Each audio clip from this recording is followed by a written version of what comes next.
we are in exceptionally good hands with the leadership we have ahead of us and with us. And I want to thank you all for your efforts and your outstanding commitment to that. So thank you. And with that, I'm going to turn it right over to President Montgomery and have him move forward. Thank you, Chair Bolger.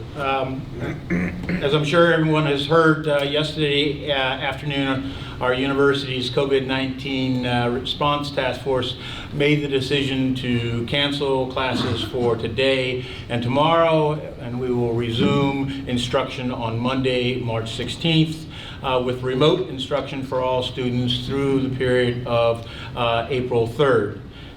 We will re-look at the situation, which is evolving daily, sometimes hourly, and make assessments in 2 weeks about the subsequent class schedules and so forth and activities. But the task force, which is made up of individuals from public safety, our health sciences, student affairs, academic affairs, communication, is in almost daily meetings looking at this rapidly evolving situation.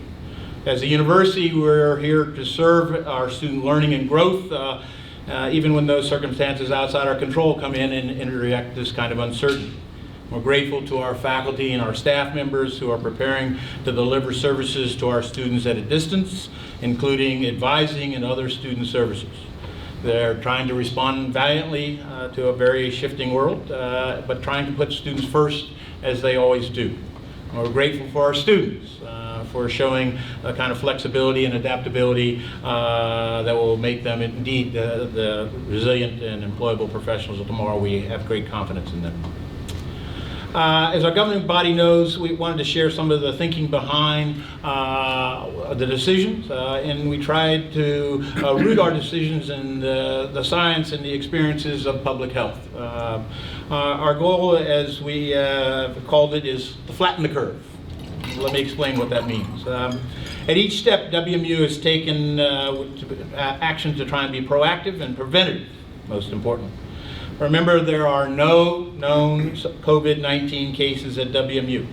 We're not trying to contain the spread from a patient within our community or even nearby. Instead, we're aiming to slow the spread of an emergent national situation that has now reached our state. So here's how we can help to do that. Imagine that there are sick individuals and you're going to your doctor to get help and finding that there's no capacity for them to help you. That's the scenario we want to avoid. And so how can you help do that is avoid that situation where hospitals become completely overwhelmed because of a large number of new cases arriving so quickly that our health system can't even treat those individuals. A better scenario, although again, the better scenario is no cases, but a better scenario that allows treatment is for sick people to remain manageable, cases be spread out, hospitals have the capacity to effectively treat the population. That's what we call flattening the curve. Imagine those scenarios on a chart if you wanted to.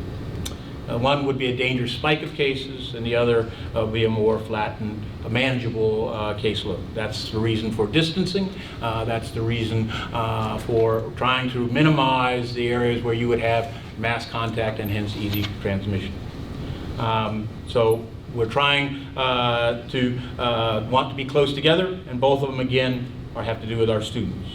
We know that our students have heavily invested in their education here, and we want to make sure that we deliver on that promise of an educational experience which will prepare them to be professionals going forward.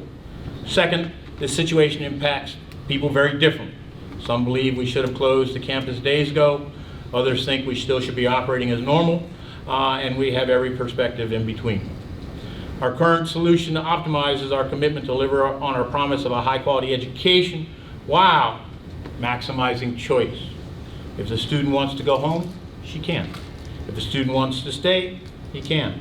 If a student wants to go home, be with mom and dad, and after a couple of days they decide to return, they also can. It's their choice.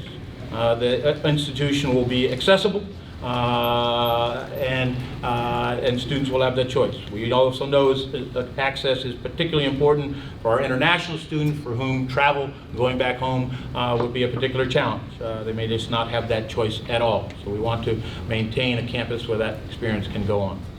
We will continue to monitor the situation routinely and daily, and again, make another determination by March 27th. Our facilities will remain open, including residence halls and dining facilities, and staff will continue standard business so that students have the choice of pursuing their educational and academic experience. Our task force, but we will have removed the single biggest source of potential risk, large gatherings called classes, in-person classes, to be emphasized, in-person classes. Our task force and the university leaders will be in contact with county and state health department officials to monitor the situation, and with our state government as well, to make sure that we have two-way communication to support our students and our community. And as the situation changes, we will reevaluate. Again, this is a rapidly changing situation. We'll keep everybody apprised of changes in the COVID-19 cases as they affect our community that may come about in the future, and continue to work across our campus to ensure a safe and secure environment. I want to make sure I particularly thank our faculty. This is a big change and transition to try and meet their educational mission, deliver their pedagogy in a different kind of format and text. I know it takes incredible work, and so I want to thank our Faculty Senate, AUP, for working with us as a campus to have the faculty engage in this exercise so we can continue to deliver the quality education our students have expected.